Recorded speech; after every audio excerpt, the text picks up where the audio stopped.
Please be seated.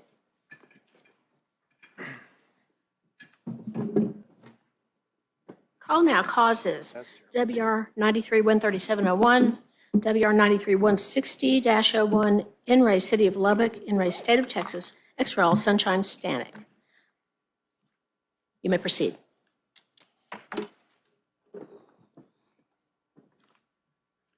May it please the court. My name is John Grace. I'm an assistant city attorney for the city of Lubbock, and I'm joined by co-counsel today, Assistant Criminal District Attorney Lauren Murphy, representing Lubbock County Criminal District Attorney Sunshine Stanek in this combined proceeding.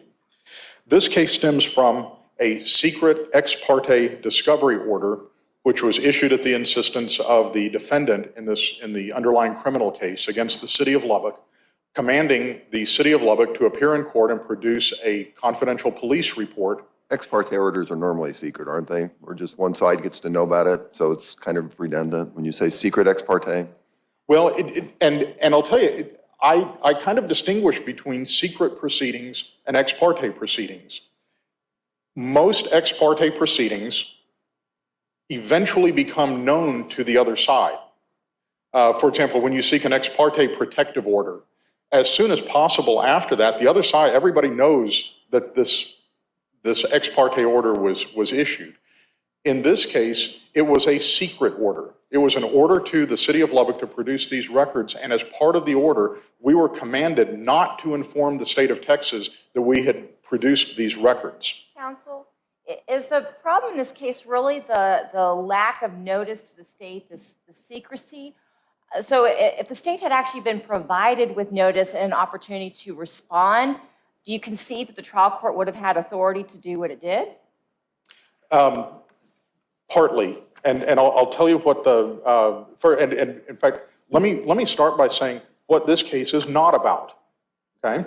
This case is not about whether the defendant had a right to obtain a copy of this report. They very likely did. And it's not about whether the court had the right to do an in-camera inspection of this report to see, for example, were there things that needed to be redacted. They absolutely had the right to inspect the report. The real issue here is what mechanism was used to obtain jurisdiction over the city of Lubbock, because everyone agrees we are a non-party. Prior to the issuance of this order, we were not before the trial court. So what mechanism is used to assert the court's jurisdiction over the city of Lubbock to command us to produce anything? Normally, if you're a non-party and someone wants you to come into court and produce something, you issue a subpoena ducis tecum. And the rules specifically provide for that. Article 2402 sets forth, here's what you do if you want to bring a non-party before the court and have them produce some document or thing. You issue a subpoena ducis tecum. But the difference is, in a case like that, everybody knows what's going on. Exactly. Right, because the rule specifically requires it. That if you're going to issue a subpoena ducis tecum in a criminal case, you have to notify the state of Texas. And so in this case, and that was specifically what the defendant did not want to do. They did not want to notify the state of Texas. But they didn't, for example, ask the court, well, we're applying for a subpoena under 2402, but we want some special leeway in here. Throughout this case, it has been very clear and agreed by all parties that this was not a 2402 subpoena ducis tecum. Let me ask you a question before you go any farther. You said you're mentioning that the order said don't let the state of Texas know. Okay, so if the state of Texas asked y'all for police reports or something like that, do you always let the defense attorneys know? Or do you ever? It depends on how the request comes in, because, and again, that gets into what I believe my co-counsel will talk about is under Article 3914, that there is an authority of the state to go to a police department and request police reports. Now, once they have that police report, they are obligated to give it over to the defense. So eventually, and it's within whatever duty to supplement they have, eventually the defense gets whatever the state has. And am I correct that if the prosecution gets a hold of your office and says, we'd like a police report in this certain case, aren't you just going to send it over to them? Yes, sir. Okay. And in fact, between the city of Lubbock and the district attorney's office, prior to a software update that eliminated this capability, they could go into our system and pull those reports, and they didn't even have to ask us for it. They just went in and pulled the report. But again, under 3914, they would then have an obligation to turn that over as part of discovery to the defense. So there was no secrecy involved in that. It's just a more streamlined process. But if the state, if the city didn't want to comply with the state's request, then the state's remedy would be to get a subpoena like everybody else, right? Exactly. And that there are some very specific situations where that comes up. For example, in order to comply with the state's Brady obligation to inform the defense about, let's say, a police officer with a possible disciplinary action under 143.089G of the local government code, those records are confidential, and the city is not allowed to even give those records to the officer that they concern. The state is under an obligation to produce those records to the defense. And so to get those records, the state regularly, on a weekly basis, sends us subpoenas ducis tecum applied for under 2402. And then if we have an objection because those are confidential, and so we tender those for in-camera inspection. And there has been some, at some point in this proceeding, there's been an attempt to liken this to that situation, and it is in one way in that we've got confidential records that we want a judge to look at in camera, but the way that the city was brought within the trial court's jurisdiction was the issuance of a subpoena, which did not happen here. And I'm fairly sure I know, I'm sorry, didn't I? No, I'm fairly sure I know the answer to this, but I just want to confirm it because I don't want this to be something that I get mistaken about. Sure. This wasn't a separate lawsuit. This request was filed under the cause number for the criminal prosecution. That's correct. Okay. That's correct. And again, the objection that the city had was it was akin to making a special appearance. It was, Judge, we don't know how you got authority over us to produce anything. That's why our first objection was to the ex parte nature of this.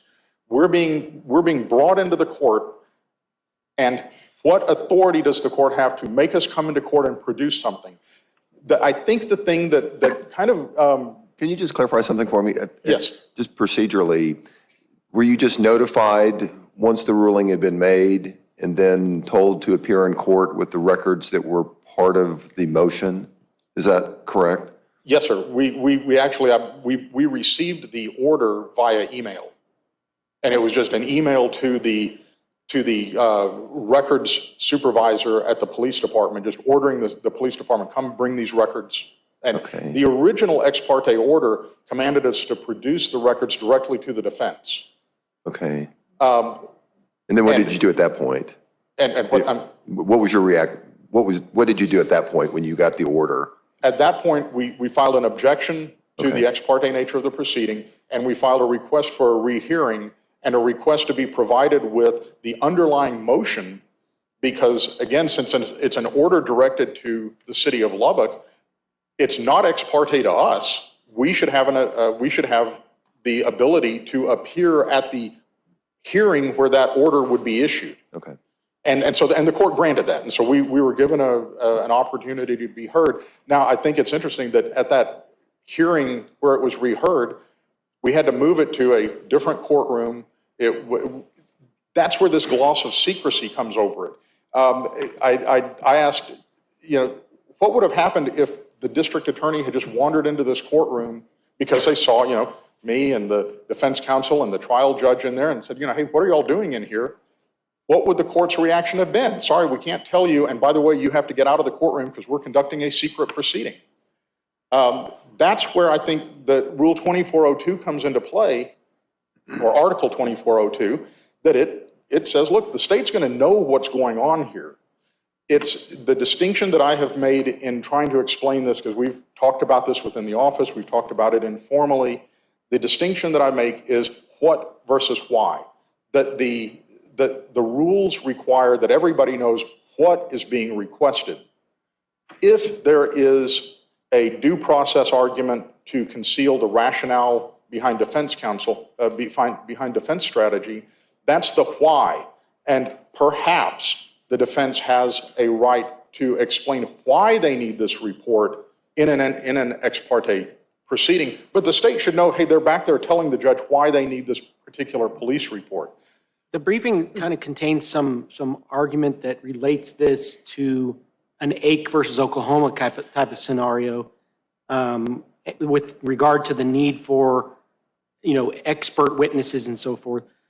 And I'm wondering if you, so this is just, play a game with me here. If you were to make the defense's best argument for why they should get to do this, what would that be? I think that's what I was trying to explain before. Okay. And yes, Akey and this court's opinion in Williams are the only two authorities that have been cited when you take out all the authority for why this is a mandamus proceeding and all of the kind of extraneous case law about kind of how we got here. The only authority that is being relied on is Akey, the Supreme Court decision, and Williams, your decision. And our position, the city of Lubbock's position, is those are only applicable when an indigent defendant is seeking funding for an expert. And what the defense has tried to say is, no, the rationale for Akey and Williams is that making a request to obtain something to a trial court necessarily reveals trial strategy. And Akey and Williams say, therefore, you can do that in an ex parte proceeding. Now, Counsel, I wanted to add, because you're actually hitting on something though that you're saying that Akey only deals with these specific circumstances. And one of the questions I have is, this is a mandamus, which is different than, say, mandamus in the Texas Supreme Court. We actually have a higher standard for whether or not we can address these kinds of legal issues. So how do we get here? How can we answer this on mandamus? And what's the argument that we can?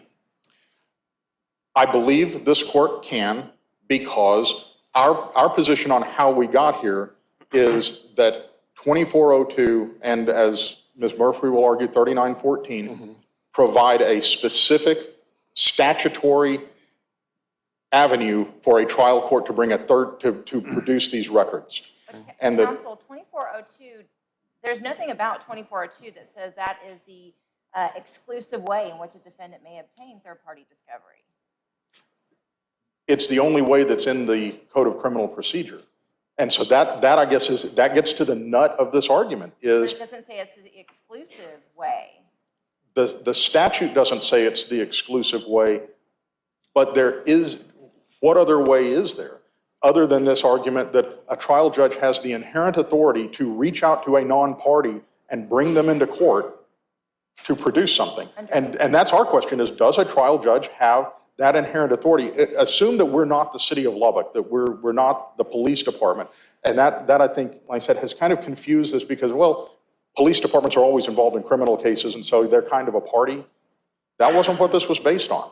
Imagine that we were Covenant Hospital, and that what was being requested was a confidential patient record.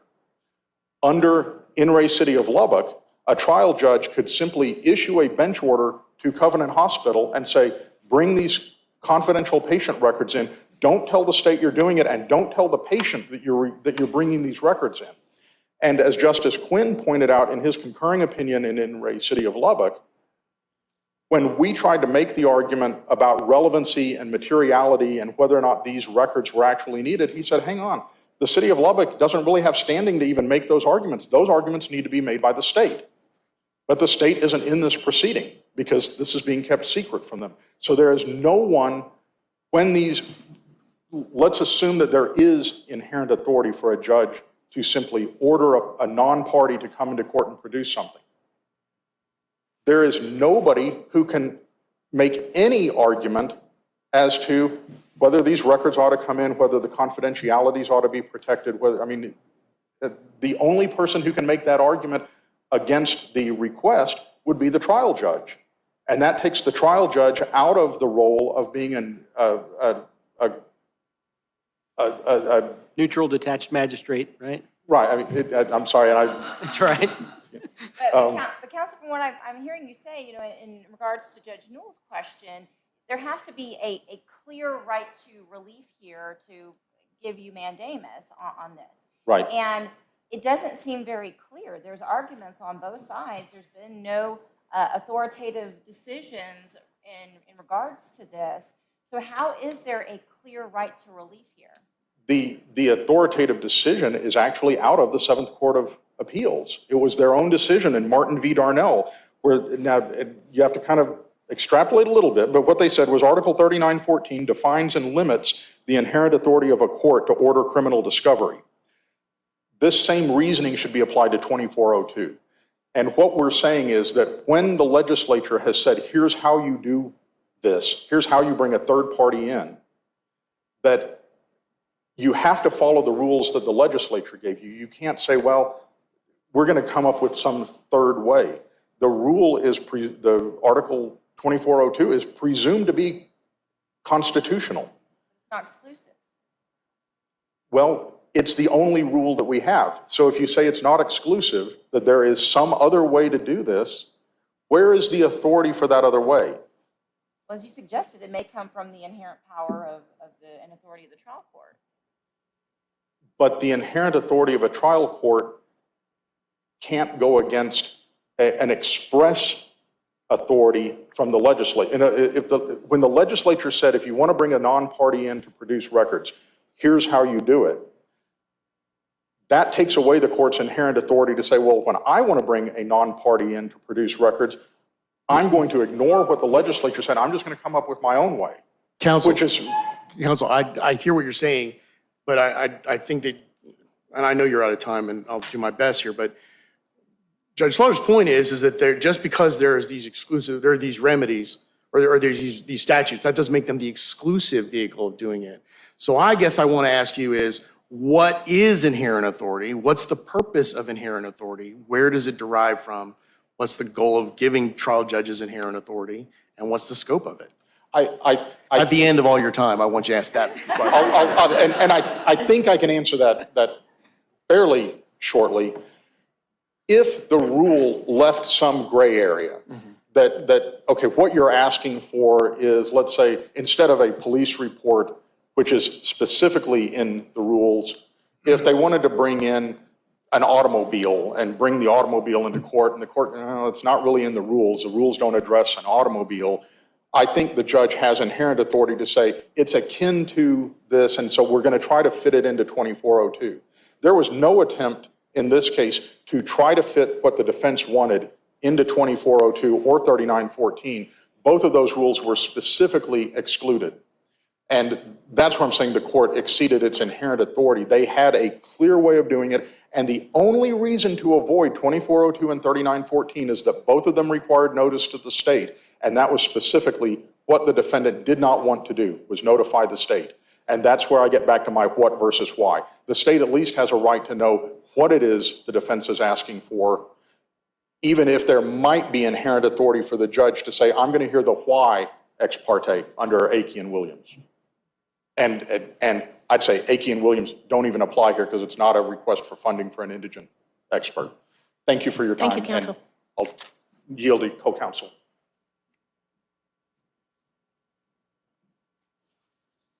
May it please the court. My name is Lauren Murphy, and I represent the Lubbock County Criminal District Attorney, Sunshine Stanek. And your honors, I stand before you today in a unique position.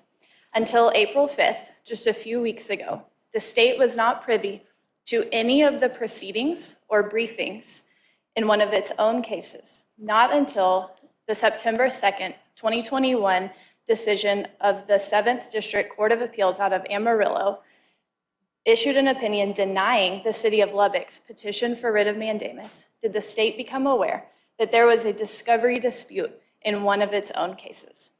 And so from the state's perspective, your honors, the issue today is, as my co-counsel said, not as much about whether the real party in interest was entitled to this report. Almost certainly they were. The issue centers on the trial court's inherent authority to order a third party, non-party, to produce documents at the express exclusion of the state and outside of any statutory scheme that is in place. Counsel, Your office is now in possession of these reports at issue, is that correct? Yes, Your Honor, although that is not part of the record because, of course, the state has been excluded from these proceedings and has not had the opportunity to weigh in.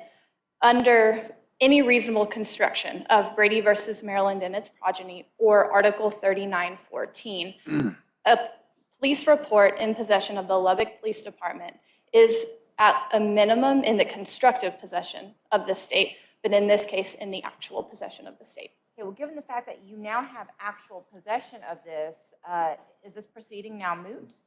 Well, no, Your Honor, because the way that the real party in interest tried to obtain this report was to sidestep Article 3914. Now, the briefing from opposing counsel states that 3914 doesn't apply because the state wasn't in the possession of this report. We know that we are, and at least under a constructive possession theory. And this goes to the issue that Your Honors were asking about, the clear right to relief in this case. And that goes to the ex parte nature at which the real party in interest in the trial court ultimately ordered these documents to be produced. Counsel, I wanted to ask you before, this is the first time, this is the first time you filed a mandamus is with this court. Yes, Your Honor. You didn't actually go to the Court of Appeals first on this because you found out about it from the Court of Appeals. Is this a situation where we should how much overlap is there between yours and the city of Lubbock's argument? Should we say you have to follow Padilla and go back to the Court of Appeals, or could we treat your case as a amicus argument? That's sort of the question I have is, why should we exercise our original jurisdiction mandamus on your case when we generally send people back to the courts of appeals? Certainly, Your Honor, because I think under Padilla, because the Seventh Court of Appeals already addressed this issue, that this court is an appropriate court of last resort. And when we look at the Seventh Court of Appeals opinion, the Seventh Court based its decision on the authority derived in Akey and Williams. And that really goes to the heart of this matter, is whether or not a trial court can order these types of documents or things to be produced ex parte. And there is a clear construct that ex parte communications are prohibited unless expressly authorized by law. Now, opposing counsel will argue that that authority comes from Akey and Williams. But when you look at the justification in those cases, and starting with Akey, that the Supreme Court said that in order to obtain the funding for a defense expert, there must be a showing made that, in that case, sanity was critical to the defensive strategy. Of course, for the defense attorney to be able to make that showing, they have to reveal defensive strategy. And so in dicta, the Supreme Court said that showing could be made ex parte. In Williams versus State, this court said, upon proper request, a defense attorney is entitled to make that showing ex parte. And this court in Williams also said that it has to be more than unsupported assertions to be entitled to that funding for a defense expert. And this court even said that often that will involve a show of evidence or even affidavits. And so that really does require a revelation of defensive strategy. And when looking at due process and effective assistance of counsel, that justifies the reason for the ex parte showing. But importantly, in Williams, this court said that that can be done upon proper request. And that indicates that the state is at least aware that that request is being made. This is the distinction that my co-counsel made between kind of a secret proceeding versus an ex parte proceeding. Counsel, you say upon proper request, but it doesn't say request by whom. Could it be a request by the trial court for more information? Looking at the language of Williams, it says upon proper request, a defendant may make that ex parte showing. I believe a natural reading of that would be by the defense attorney, but in either event, the state would still be aware. It doesn't indicate that this entire proceeding is secret. And so when we contrast the showing that is required under Akey and Williams with what is required either under Article 24.02 or a request under Article 3914, you don't have the same justification for making an ex parte motion or showing. All that Article 24 24.02 requires for an application for a subpoena is that the applying party list the name and location of the witness and that the testimony sought would be material to the case. That does. Counsel, you're referring to 2402, so do you concede that the police department is a third party? Or do you believe that the police department is actually an extension of the state? I don't concede that they are a third party, Your Honor. Under a Brady analysis, the Lubbock Police Department is certainly an agent of the state. And when we look at 3914, I think that certainly applies. When talking about Article 24.02, that's deciding whether they can be subpoenaed to produce documents, which, as we've talked about, they certainly can, and that happens often, both the state issuing subpoenas to the Lubbock Police Department as well as defense. But Article 24.02 does not require defense to reveal a defensive strategy. And then when we look at Article 3914, all that's required now under Article 3914A is a timely request. And we can see that prior to the passage of the Michael Morton Act, what was required under Article 3914A was upon motion and a showing of good cause. The legislature specifically dropped that language with the passage of the Michael Morton Act. And so because this report was both in the actual and constructive possession of the state, it could have been obtained by a mere request from the real party in interest in this case, and it would not reveal the defensive strategy. And so there was no reason to do this completely ex parte and at the exclusion of the state. And Your Honors, the dangers of this, of what the trial court did in this case are very real if the procedure used was to be upheld. If the Lubbock Police Department can be ordered to turn over a report because it's in its possession, could the trial court also order the Lubbock Police Department to turn over a murder weapon that's in its possession in the Lubbock Police Department property room without the state knowing, causing serious issues in the state's chain of custody or their ability to authenticate that item of evidence later at trial? Okay, let me butt in and ask you a question here. So you've argued in this case that the real party in interest or the defense has kept the state in the dark about an issue that you maintain a legal interest, correct? Yes, Your Honor. Okay, so you've been kept in the dark here. And then the city attorney that just testified said anything that you ask for, they're going to just send it over. How's that keeping you in the dark? If it's not keeping you dark about their trial strategy. Because the order in this case, Your Honor, specifically required the city of Lubbock not to tell the state that they were producing this report to the trial court. And I expect opposing counsel to argue, as they did in their brief, that if this report is considered to be in the possession of the state. Excuse me, but then again, from what you just said, just what I said before, if in a situation like this where you're given information to the prosecution, or the city gives information to the prosecution, does the city notify the defense? No, they never would. But you're expecting them to notify you if they give information to the other side. Yes, Your Honor, and I believe under Ma'am, could you move a little closer to the microphone, please? Yes, Your Honor. Thank you.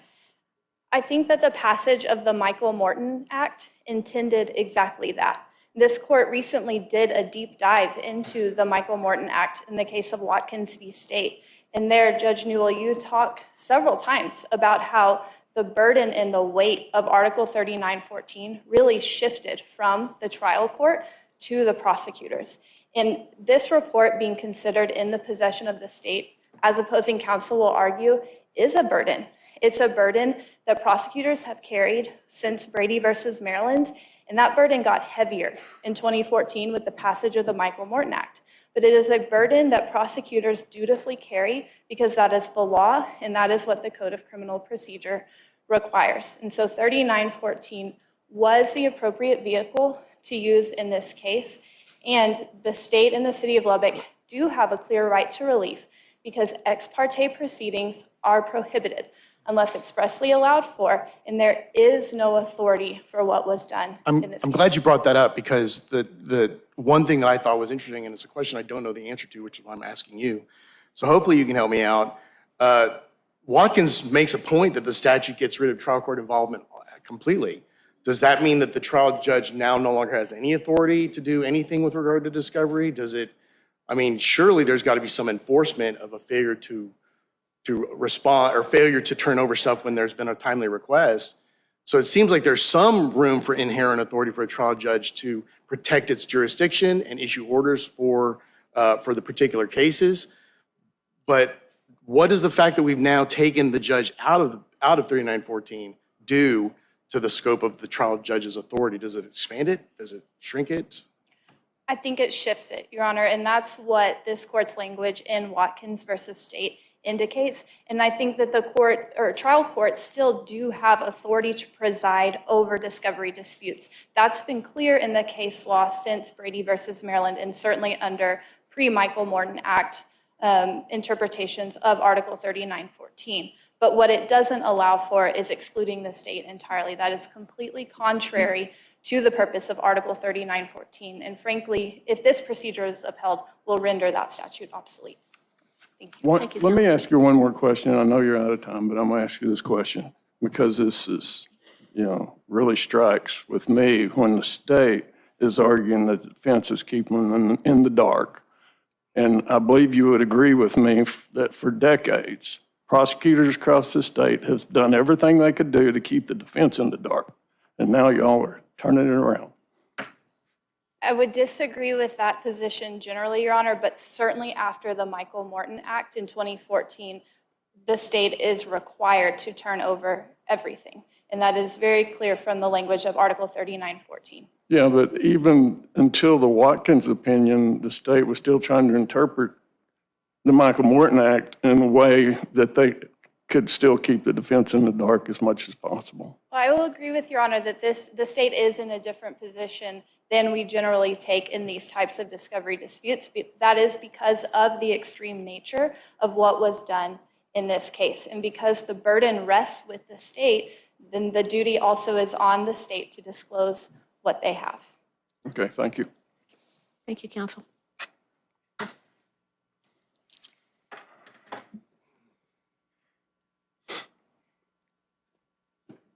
Madam Chief Judge, and may it please the court, counsel. My name is Allison Clayton, and I represent the real party in interest, Rodolfo Zambrano. Last weekend, in celebration of one of my most sacred holidays, I hid decorated eggs in the foliage of my backyard. Now, this year, my daughter's a little bit older, and so she wanted to also participate in the festivities. So she hid a dozen eggs, I hid a dozen eggs. I was looking and looking, I had found all but one of my eggs. I could not find it. So I said, give me just a hint, just one little hint of where it's at. And she said one word, tree. You see, the previous day, we'd been looking around in our backyard and we found a particular limb on one of the trees. So when she said that one word, I knew exactly where to look. Because sometimes one word, one hint is all it takes to reveal an entire plan. Defendants in the criminal justice system get to hide the proverbial Easter eggs of their cases. Now, the court knows this, but for the benefit of our audience, in the first year of law school, we teach our students in Civ Pro that discovery is a two-way street, that whenever you're going into any kind of litigation in the civil world, you basically understand the evidence that each side is presenting.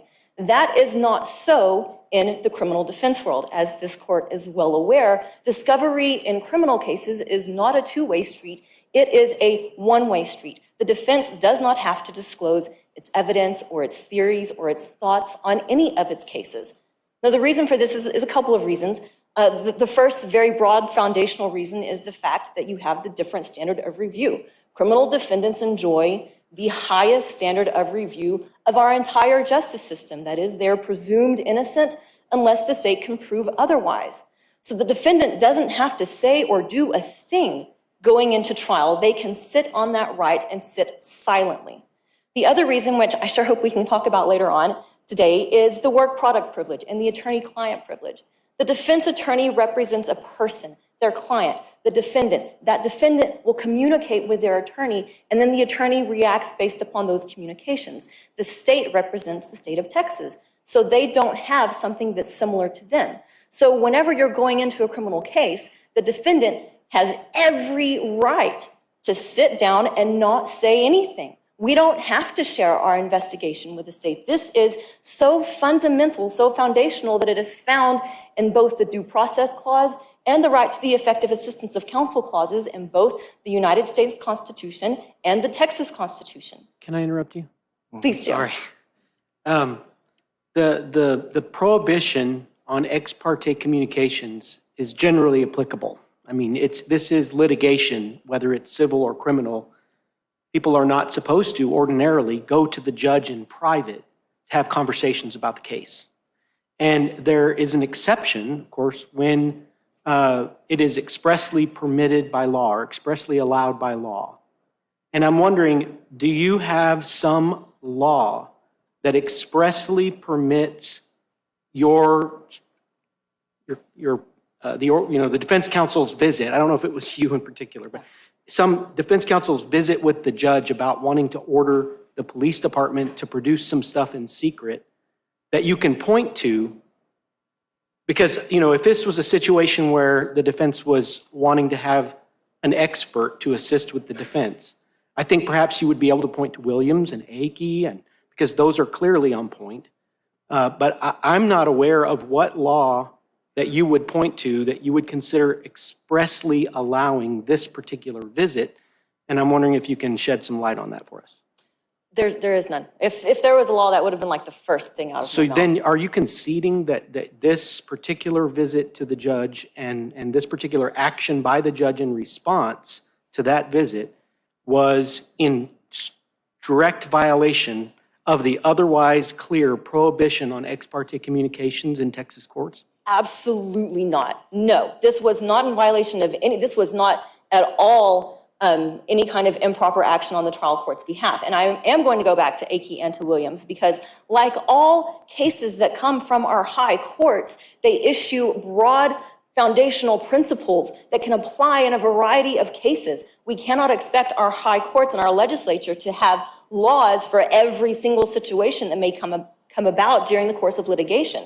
So no, those are the cases that make what the trial court did perfectly reasonable. Well, do they authorize ex parte visits for any type of order that the defense might want to get? For example, if the defense wants to order some witness to come in private and be deposed, can the defense do that as opposed to subpoenaing the witness and asking for the right to conduct a deposition according to the rules in the Code of Criminal Procedure? Well, I think that's going to depend on the cases, on the particular facts of the cases, because in Akey, in Williams, in Washington, in all of these cases, even in Pennsylvania versus Ritchie, you always have to have really good justification, right? You can't just go in there and say, hey, I want to talk to this witness. Like, can you put me in a room alone with him? You can't do that. You have to justify it. The trial court has to act as a true gatekeeper for it. If we were to agree with that, then what standard would you say that we should adopt to decide whether it's a really good idea to do it in this circumstance?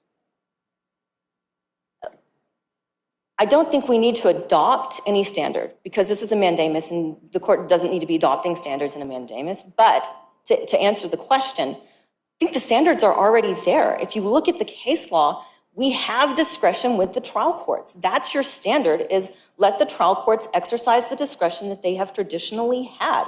And if the person can issue a good justification for the ex parte hearing, if it needs to be done via in-camera review, then that's with the trial courts. That's the point of giving trial courts discretion, is that they will know. And that's certainly not a new standard. Counsel, that actually is a good point, but even before the Michael Morton Act, didn't we have mandamus cases where the trial judge decides to do things like, you know what, I'm going to order the victim to go get examined by a psychiatrist, or I'm going to force the parties into mediation.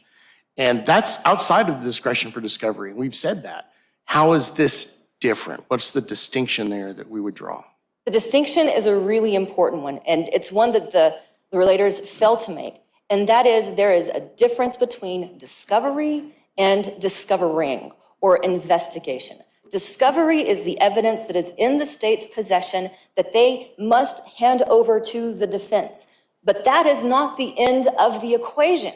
We, as defense attorneys, don't just sit back and wait for the evidence to roll in from the state and just go with whatever the state's telling us. We are out there talking to our clients, conducting our own investigation, so that in any given case, the state's evidence, discovery, the evidence that the state hands over to the defendant is only part of the entire body of evidence. Let me ask you something related to that. Your position is that the Lubbock Police Department is not, let me ask you, did you make a Brady request? Yes. Do you agree or disagree that the information, the police reports would have been, the state would have been mandated to turn over the police reports under the Brady request? I agree with that. A Brady request, a general Brady request doesn't reveal the defendant's theory of the case or anything, does it? Not usually, but one word can unravel and can reveal an entire plan. And in this case, the offense report that we were looking for was not directly related to the case itself. So just because we're saying we want the evidence that you have in this case, that doesn't mean the state's going to understand that this is involving this offense report that you may not even have. I see what you're saying. So that's the reason why the distinction is important. Because yes, we could have detailed for them, we want the offense report of this other case. Because we know that the district attorney's office has access to offense reports from the police department. Two questions. Yes. Did you have some reason to ask for that specific report because you didn't feel like you had received it and it was relevant to the case? That's question number one. And question number two is, before you were able to look at it, did the trial judge have the opportunity to review it in camera and decide whether or not you were entitled to it? To the first question, and realize I was not the trial attorney on this case, so I'm, going from what I'm understanding has happened. So it wasn't a matter that we had asked for the offense report and they hadn't disclosed it, although I will say to this day, they have said they have the report, and now we're here in April, and we still don't have it, even though they know that we're looking for it, and they still haven't turned it over to us. But originally, that wasn't the problem. The problem was that we didn't want to tell them. This was part of the defensive strategy that we were looking over here. And the reason why we didn't want to tell them that is because that's, first off, something from our client that we don't need to be sharing with the state. And second off, we don't want to tip them to what our strategy is. Just like they don't share the progress of their investigation whenever the police officers are doing the investigation of their cases, we don't have to share the progress of our investigation. So just because we could have gone to the state and said, hey, give us this offense report, that was available to us, we certainly could have done that. We didn't want to do that. And we shouldn't have to do that because we have the right to develop our defense in private. Now, as to your second question, no, I believe to this point, and the city can certainly answer this question probably better than me, but I don't believe the trial court judge has yet reviewed anything in the case in the offense report. Now, I will say that we had to detail for the trial court judge, this is what we're looking for, this is why we are looking for it. So we told him our trial strategy. And the entire idea with in-camera review was that he could look at this report, which we recognize contains very sensitive information. I guess that was my question, to be clear. Was there an in-camera review of that material, and did he have the discretion to decide whether or not to turn it over to you once you asked for it? No, there has not yet been an in-camera review. He ordered it because of all of the stays that have been issued. He has not yet conducted that. But was it part of the process? It was part of the process, and that's under Pennsylvania versus Ritchie. He had every right to do that. Okay. In Pennsylvania versus Ritchie, just a quick side note, which is like 480 U.S. 39, which is a case from 1987 from the U.S. Supreme Court where they were dealing with the sexual assault records of the Pennsylvania equivalent of CPS. And the Supreme Court said, this is a really sensitive kind of topic that we're dealing with here, but at the same time, a defendant has a due process right to know what's in here. And so the procedure that the Supreme Court constructed was in-camera review. And they said, give it over to the trial judge, let him look at it, tell him what you're looking for and why. And if the trial judge agrees, then he can go through all of these sensitive medical records or sensitive records, and he can turn over to you the relevant portions of it. So yes, the trial judge had every right to conduct the in-camera review. He has every right to conduct that in-camera review. And that's straight from the mouth of the U.S. Supreme Court. Counsel, Go ahead. So I guess my question, it sort of feels like the snake's eating its tail. So you're saying, I don't want to tip off the state as to my trial strategy. And presumably that means that you want to use these records at trial in a way that's going to help your client's case and poke holes in the state's case. And in this posture we're in right now, theoretically, the district attorney's office didn't know this police report existed. But had they known, then it's Brady at that point, and then they'd have to turn it over to you. So I guess my question is, in experience, in offenses involving children, it's usually not a first-year prosecutor that's handling it. Somebody who's been experienced, who's been around the block. Obviously, I know you well enough to know that you have a lot of experience, or somebody defending your client would have a decent amount of experience.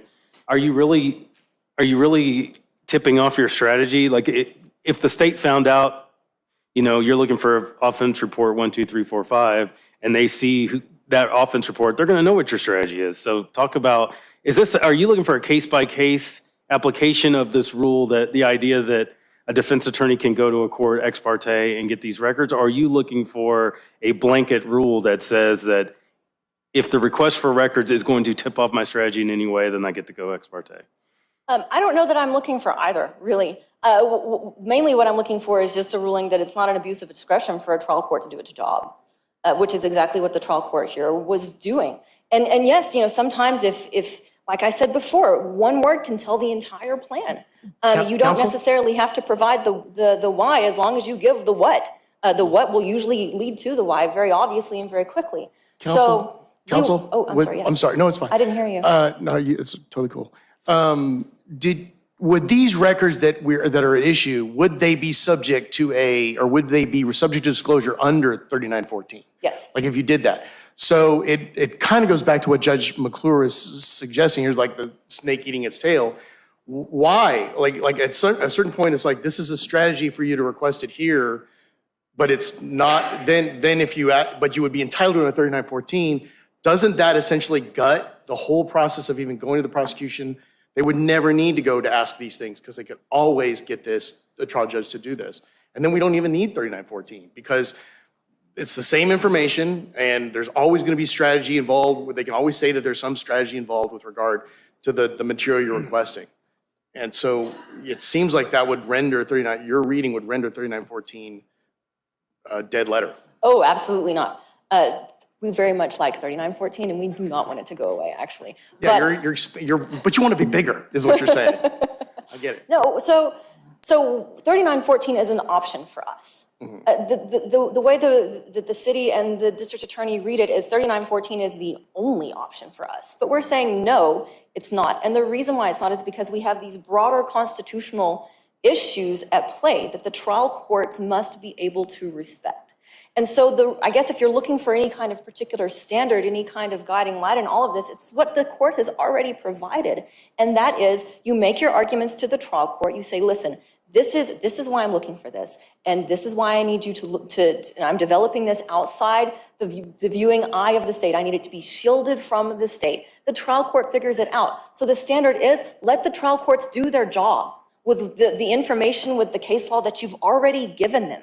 And beyond that, the reason why I say I'm really not looking for that in the first place is because this is in the form of 2 mandamus petitions. I mean, we're talking about a violation of a ministerial duty or a clear abuse of discretion. Both the trial court and the Court of Appeals in making their rulings relied upon precedent from the United States Supreme Court in Akey and from this court in Williams. And it is not an abuse of discretion to follow this court's precedent. But you've already said, though, we don't have any clear thing that says that this could happen that overrides the prohibition against ex parte communication. Now, So that all is those true. cases you're saying don't actually do that. They don't say directly on point because they are in dealing with experts. But if you really look at like the language of Williams, if you're looking at the Williams case, it's like at the bottom of page 192 of that opinion. And they're talking about how Akey says ex parte hearings are the way that we can protect a defendant's due process rights. And then they do a footnote 6. And that footnote, they talk about the federal law and how in federal law, you can issue ex parte subpoenas that the state never gets to hear about. The secret ex parte, subpoenas that the city thinks are some kind of big evil are a routine practice in federal law. And then the court goes on to say The reason for this rule, the reason why this rule is important is because it shields the defensive theories from the state. That is how we protect these constitutional rights, is by doing these things ex parte. So that is a very broad statement that has wide applicability. So even though we don't have case law specifically on point dealing with records from third parties, we still have case law that points us in that direction. And really, that is the point of a high court ruling. You can't be coming in on every single one of these cases and trying to have a case-by-case specific ruling. That's just impossible for the court to do. It's impossible for any high court to do. That's why you give the judges the standard and you let them do their job. And when they do their job, you don't say they've abused their discretion in doing it. Counsel, I have to ask you, what is your position regarding the trial court's authority here? Does it come from the defendant's constitutional right to effectively prepare a defense and to have effective assistance counsel, or is it the inherent power of the trial court? It comes from the constitutional rights of the defendant. Just straightforwardly, yes, Your Honor.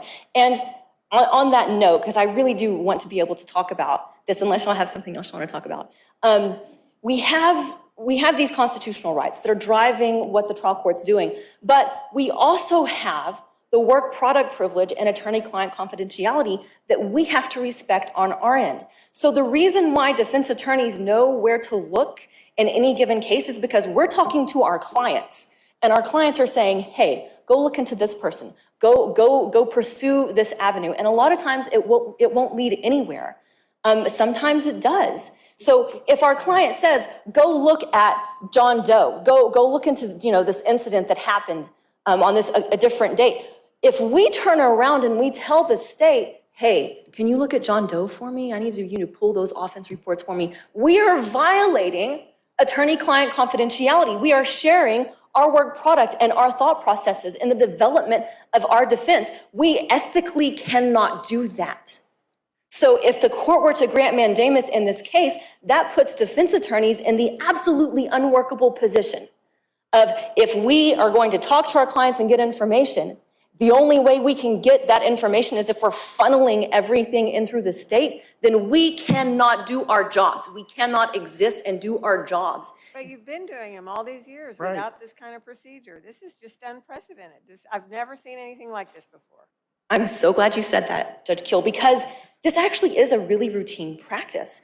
And it's something that because it's ex parte, a lot of prosecutors probably don't know that it exists, but this is a very common tool in the toolbox of criminal defense attorneys. And if you don't believe me, you don't have to take my word for 22 it. years on the district court bench, I never saw anything like this. That's unfortunate. But I can tell you, I talked with other experienced criminal defense attorneys. And I don't do trial work, but I spoke with several other criminal defense attorneys, and they said that, yes, this is something that they routinely do, not just for experts, but for records as well. And it's something they do across the state of Texas, not just in Lubbock, and it's something that has never, ever been denied. So that this is a very old practice and procedure from what I'm being told from the trial attorneys. I'm certainly not going to say anything that undermines your experience, but this is from what I've been given to understand, a very common experience. But isn't it also a situation where it's never been denied, but this is pre-Michael Morton Act, right? Michael Morton Act broadened everything so much so that it seems like this whole process should be unnecessary. Yes, this is all pre-Michael Morton Act, Right. and of course post-Michael Morton Act too. But Michael Morton Act deals with discovery, not discovering, right? So Michael Morton Act is telling prosecutors what you have in your possession, you have to give over to the defense. But like I said earlier, there is more than just that in the body of evidence in any case, that you have things that the defense also has to develop. And we have every right to develop those things in secret based upon various constitutional provisions.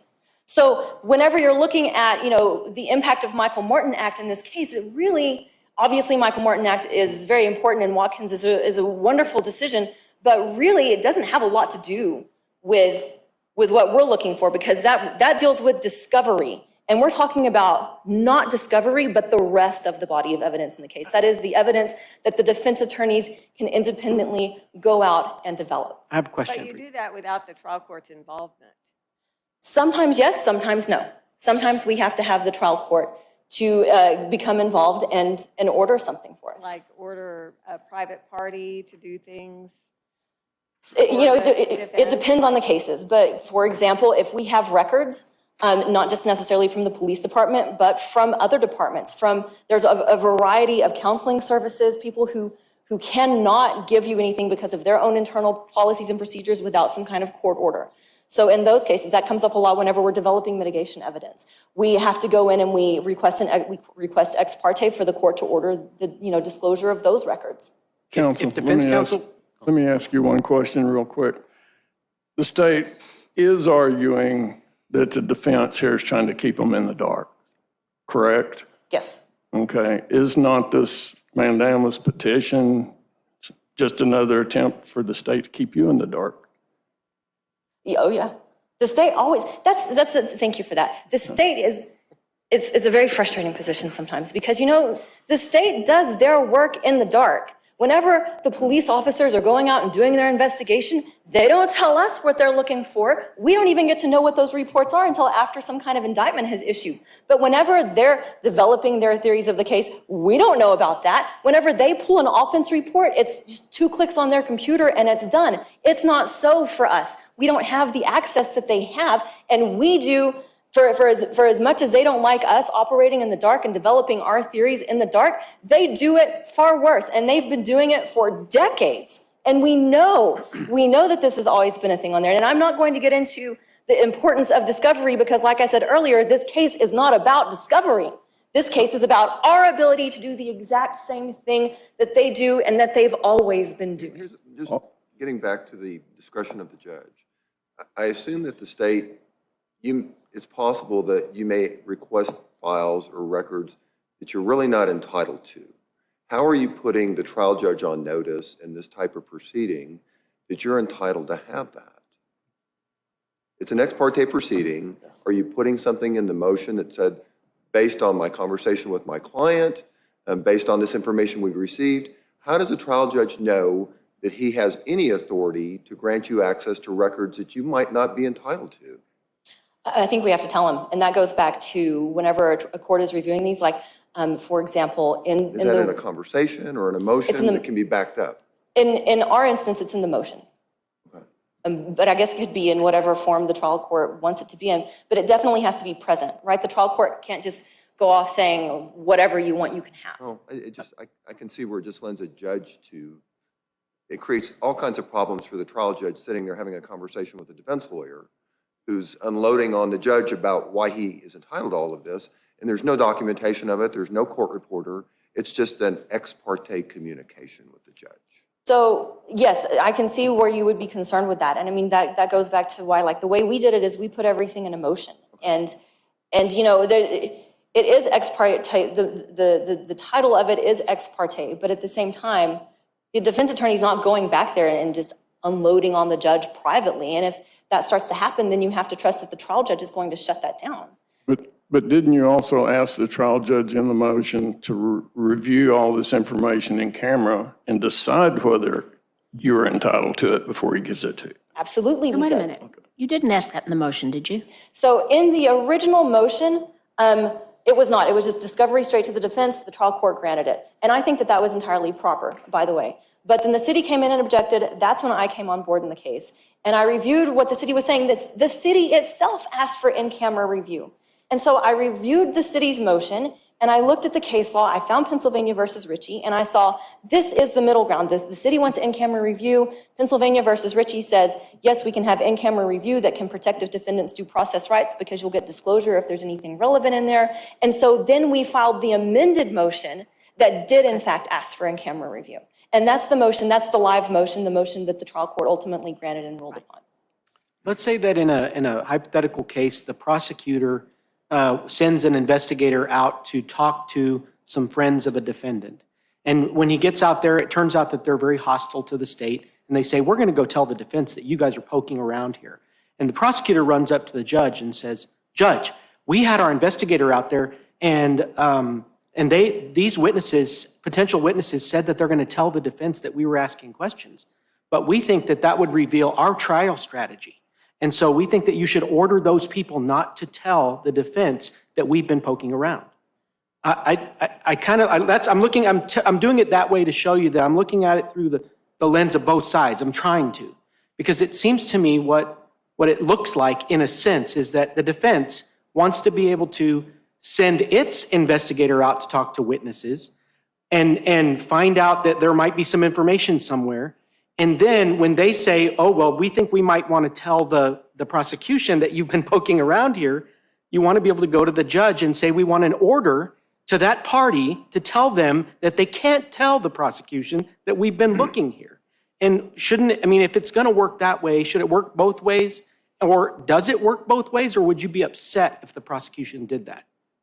I don't know. I hadn't really thought about that before, but I can see where it would be very problematic for the state to be doing that, but that's just because of the burdens that are placed on the state. Like, they can't be hiding things like that, right? We have the statutes that protect them, that say that they can't do that. And then we also have But they have a right not to reveal their trial strategy as well, don't they? That's true. That's true. They do. And so, I mean, like I said, I don't know. Maybe there is some kind of wiggle room in there for them to go to the trial court and do that. I don't know. I hadn't thought about it. But that goes back to the reason why you give trial courts discretion in the first place. That's what their job is to do. Counsel, to what extent is what you're asking for in this case linked to your need to get this information very early rather than later? I'm not sure that it does in this particular case, but I can tell you the reasons why we need to get this information early, why we don't necessarily want to wait on the state, and like I said earlier, we're still waiting on the state for this particular offense report, is because whenever you're doing investigations, as all of us know, we have to get in running right at the very beginning. You get in, you talk to your witnesses while their memories are fresh, you do your investigation while the evidence is still out there. You have to get in on this, and it's not necessarily a good thing to always be waiting on the state. And on that note, I would be remiss if I didn't point out the bigger implications. Like, if the court grants mandamus in this case, that's obviously very bad and a very kind of esoteric level for the defense, because it undermines due process rights. It puts defense attorneys in a completely unworkable position. But it also, on a very practical level, can do a good deal of harm to the prosecution.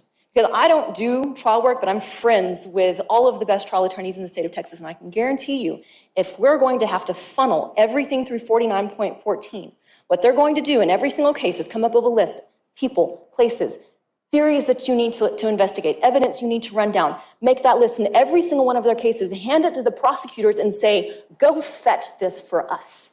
Because that's the only option that they're left with. You want to talk about the harm that it would do to the defense? Sure, that would be awful, but it would be far worse on a practical level for what it would do to the prosecutor. But isn't it true that that would only be limited to those circumstances where a party, whether it was the defense or the state, exercised the power of the court to compel process?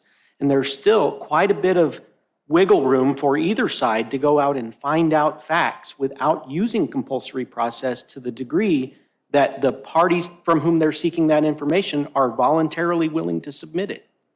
Your Honor, my time has expired. You may go over. Opposing counsel, didn't you may go over? Thank Yes. you, Your Honor. No. You can still do that. You can still have, you still have compulsory process. You still have other abilities to do this. But if we're going to say that everything falls on the state, and remember, 3914 doesn't just cover offense reports. It covers designated documents. It covers papers. It covers witness statements. It covers pretty much everything. So if we want to funnel this through the state, then we can say, you act as our investigator. Go run this theory down for us and get back to us as soon as practicable. That's going to be the very real impact. I mean, we could do it other ways, but if the court wants to make it to where we have to funnel it through the state, then you can bet it's going to get funneled through the state. I thought it had to be in the possession of the state. I'm sorry, I didn't hear you. Doesn't it have to be in the possession of the state under 3914? It does. They don't have to go out and get things from third parties for you, right? I think if the point that we designate this, especially now when you look at how constructive possession works and how constructive possession of anything is anything that the police department may have or other agencies that contract with the state, and of course a lot of agencies contract with the state, then I think it really does open it up quite a bit. But we don't want to have to do that. We don't want them out there doing our jobs. We want to be able to represent the defense and the defendants and be out there and do our jobs on our own. We don't want to have to rely on them, and I guarantee you, they don't want us to be having to rely on them either. But if the court grants mandamus, that's exactly what's going to happen. Thank you. Thank you, counsel.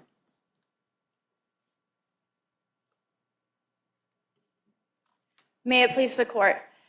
I want to be very clear that the state is able to investigate, law enforcement is able to investigate in the dark. One ex parte proceeding that is authorized by law is the ability to present affidavits and obtain search warrants to trial court judges. And that is because the state of Texas, not the defense, has the burden of proof at trial.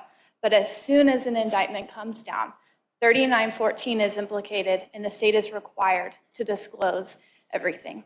And Your Honors, it's important to focus on the fundamental issue in this case, is whether or not this procedure was able to be done ex parte. And there is no case in this state that extends Akey and Williams beyond defense funding.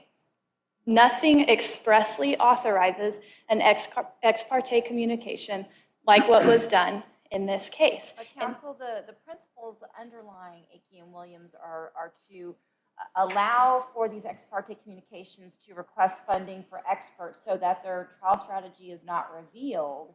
And isn't that what they're trying to do here, is prevent their trial strategy from being revealed while conducting an investigation, which is what they would be doing in getting an expert witness? That is the argument, Your Honor. But two things. One, the request that could be made either by applying for a subpoena under Article 24.02 or a simple request under Article 3914 does not reveal defensive strategy. And this is what is the difference truly between the what and the why. Just a hint really isn't enough. Prosecutors, even experienced ones, may be able to guess at why a particular report is being sought after, but we do not have the power of divination, Your Honors. Take, in this case, as an example, this is a sexual assault of a child case. I'm sorry to interrupt. I just have to follow up with that. With what you're saying is that when a defense attorney is requesting funding for an expert, they're not having to reveal specifics on that either. So, it's the same. I mean, it's really kind of apples to apples here, because it's still having an ex parte communication to make a request, which does not have to go into detail, but to make a request that then the trial court can grant, so that strategy is not revealed as counsel put it, with like an Easter egg, a little hint. And so I think that's what they're trying to say, is that when you have a situation that could potentially reveal trial strategy, and all you're trying to do is conduct an investigation, that Akey and Williams applies to allow for that ex parte communication just to get that information that they need. What this court stated in Williams versus State, Your Honor, is that to be entitled, or to show that you're entitled to that funding for the defense expert, it must be more than unsupported assertions, often accompanied by evidence or affidavits. That's a higher threshold than what we're looking at on an application for a subpoena or a 3914 request. I guess that was my question, Ms. Clayton, is there a barrier there where the defense goes to the judge with an ex parte motion and says, we want these materials, we don't want the state to know, much like an Akey motion? Because an Akey motion can ultimately reveal things that are damaging to the defense, and they don't have to tell you that. In this case, they go to the judge, they have a motion, it spells out what they want, and as I understand it, the judge still has the discretion to deny or grant that request. Yes, Is that correct? Yes, Your Honor, but that would still violate the general prohibition on ex parte communications. And there's simply... How's it any different than an Akey motion? Because of the justification for why Akey motions are allowed to be ex parte. In Akey and Williams, as well as Ray v. State out of this court as well, the courts required a higher showing to entitle defense to the funds to pay for an expert witness. And there's a threshold there that to say that you're entitled to this funding, you must make a showing of why it's necessary. And so after you ask, then you make the showing. That showing necessarily reveals defensive strategy. Let me ask you something. When making that request, I'm sorry. Let me ask you something about that before we go any further. Is the state aware of when Akey motions are filed, but not of what they're asking for?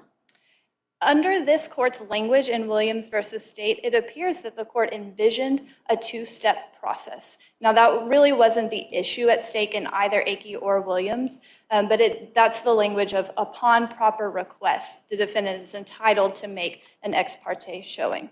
And that would show that the state is aware that the request is going to be made. We know the what, but we're not entitled to the why in that justification. Judge. Oh, in reality, though, when a defense attorney requests funding for an expert, there's usually not a follow-up. I mean, there could be if it's an extensive amount of money or something to that effect, then the trial court can ask those follow-up questions. But in practice and in reality, that doesn't happen very often because it's just known, okay, you need an expert, fine, here's your funding for an expert.